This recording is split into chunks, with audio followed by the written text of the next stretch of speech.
Aujourd'hui, on va s'intéresser à une idée puissante, radicale et pourtant presque oubliée. C'est l'histoire d'une révolution qui n'a jamais vraiment eu lieu. Une révolution qui ne visait pas un roi ou un président, mais une force bien plus discrète et peut-être bien plus puissante. Capitalisme contre communisme. On a l'impression que c'était le grand conflit du XXe siècle, n'est-ce pas? Tout tournait autour de ça. Mais, et si toute cette opposition n'était qu'un leurre? Une sorte d'écran de fumée pour cacher ce qui se jouait vraiment en coulisses?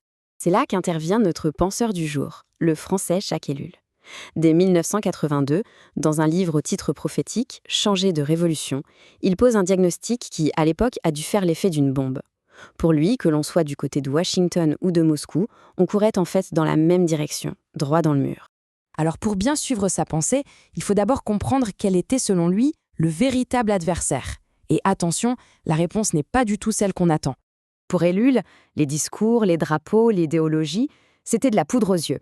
Il disait que le bloc de l'Est, comme le bloc de l'Ouest, était en réalité possédé par une seule et même obsession, l'industrialisation.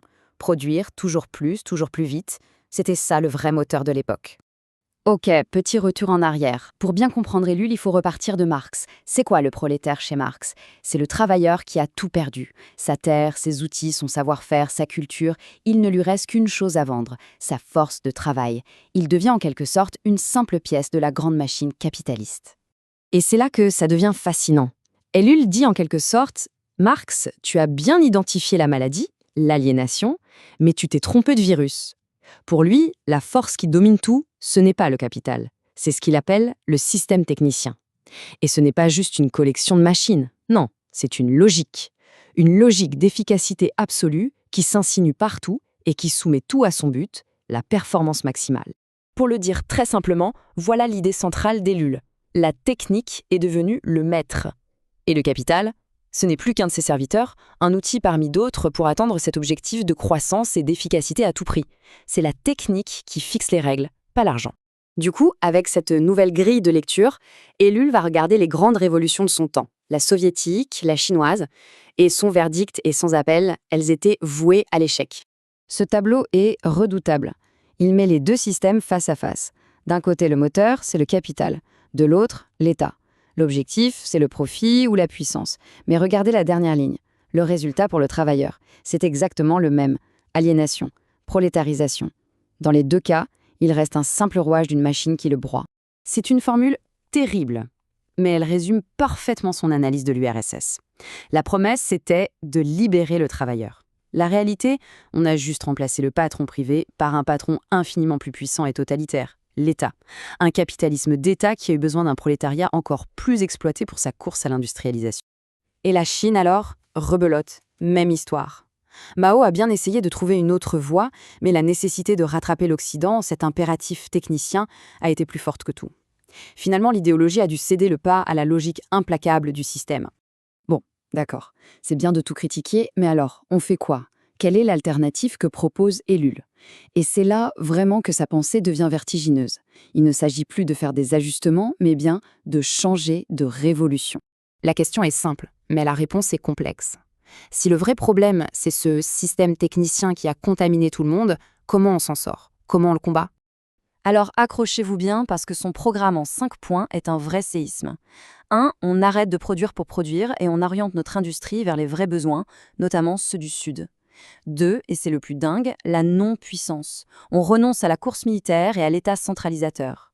3, on diversifie tout, on casse les monopoles. Et enfin, les 2 points les plus révolutionnaires. 4, on utilise la technologie pour réduire massivement le temps de travail. Et 5, on abolit carrément le salariat pour le remplacer par une distribution des richesses. Mais attention, pour Ellul, ce plan en 5 points n'est que la partie visible de l'iceberg. Le vrai cœur du réacteur, c'est autre chose. Il utilise un mot grec, métanoïa. Ça veut dire une conversion, un retournement complet de l'esprit. En gros, si on ne change pas nos valeurs profondes, si on ne renonce pas à cette soif de puissance et d'efficacité, alors tout le reste n'est qu'un coup d'épée dans l'eau. Un projet fou, visionnaire. Mais on connaît la suite de l'histoire, et elle ne ressemble pas vraiment à ça. C'est même tout le contraire. En fait, la révolution d'Ellul n'a pas seulement été ignorée. C'est une véritable contre-révolution qui a balayé le monde juste après qu'il ait formulé ses idées. Cette frise chronologique est absolument terrible. Regardez les dates. 1982, Ellul publie son livre. Et au même moment, que se passe-t-il? C'est le début de la vague néolibérale avec Thatcher et Reagan. C'est l'exact inverse de ce qu'ils proposaient. Pas moins de compétition, mais plus. Pas moins de croissance, mais une croissance à tout prix. Et le plus triste, c'est qu'Ellul lui-même va le reconnaître. À peine 6 ans plus tard, en 1988, il écrit cette phrase qui sonne comme un épitaphe, comme l'aveu d'une défaite historique.